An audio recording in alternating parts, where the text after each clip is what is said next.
Assalamualaikum warahmatullahi wabarakatuh. Perkenalkan, saya Tiara Hairunisa. Dengan NIM 240410086, saya dari Fakultas Keguruan dan Ilmu Pendidikan, Prodi Pendidikan Guru Sekolah Dasar. Tujuan saya membuat video ini adalah untuk memenuhi tugas UTS Konsep Dasar IPS.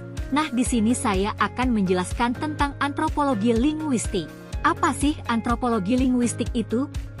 Antropologi linguistik adalah studi lintas disiplin yang mempelajari bagaimana bahasa memengaruhi kehidupan sosial. Ilmu ini adalah cabang dari antropologi yang lahir dari usaha untuk mendokumentasikan bahasa-bahasa yang terancam punah. Bayangkan jika diri kita berada di sebuah desa terpencil di pedalaman di Indonesia, dikelilingi oleh orang-orang yang berbicara bahasa yang sama sekali asing bagi kita. Cara mereka melafalkannya, kata, struktur kalimat, bahkan intonasi mereka terdengar begitu unik dan berbeda. Disinilah antropologi linguistik melangkah masuk mengantarkan kita pada petualangan memahami bahasa dan budaya yang terjalin erat. Antropologi linguistik bukan hanya sekedar mempelajari tata bahasa dan struktur kalimat. Ia adalah sebuah perjalanan untuk menyelami jiwa sebuah budaya melalui bahasanya. Kita akan menjelajahi bagaimana bahasa menjadi nilai kepercayaan dan tradisi masyarakat. Pertama, menelusuri jejak budaya dalam bahasa. Pernahkah kita terfikir bagaimana bahasa mampu menceritakan kisah sebuah budaya?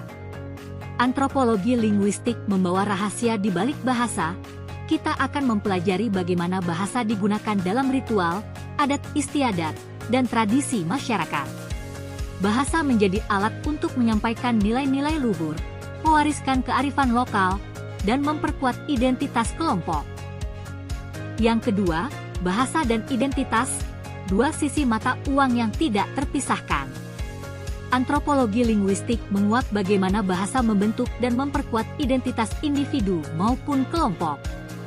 Kita akan mempelajari bagaimana bahasa digunakan untuk menandai status sosial, peran gender dan afiliasi etis. Bahasa menjadi alat untuk mengekspresikan diri, membangun hubungan dan menegaskan jati diri.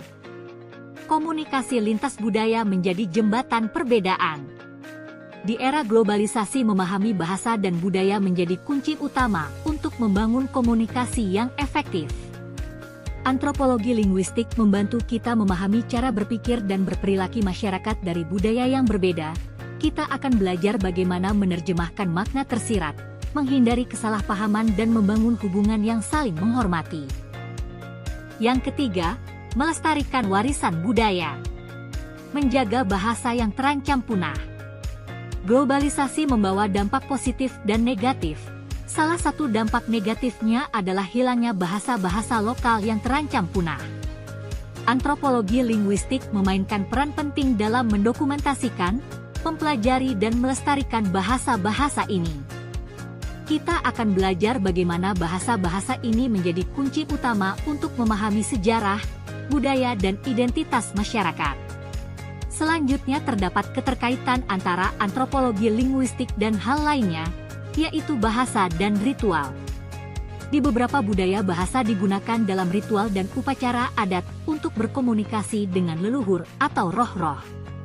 Antropologi linguistik mempelajari bagaimana bahasa digunakan dalam konteks ritual ini untuk memahami makna dan fungsinya dalam budaya tersebut.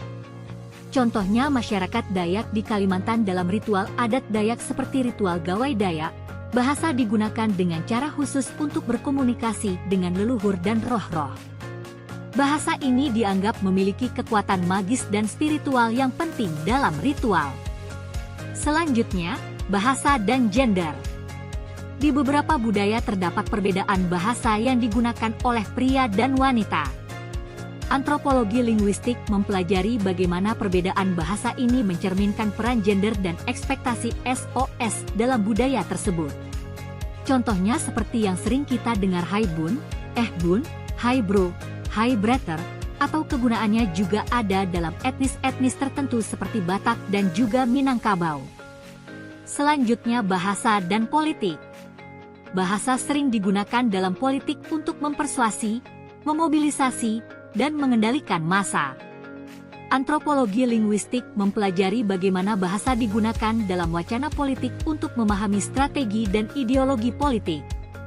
Contohnya, penggunaan bahasa daerah dalam kampanye politik. Para politisi di Indonesia sering menggunakan bahasa daerah dalam kampanye politik untuk menjangkau pemilih dan membangun hubungan dengan mereka. Hal ini menunjukkan bagaimana bahasa dapat digunakan sebagai alat politik untuk meraih kekuasaan. Oke teman-teman, terima kasih sudah menonton videonya.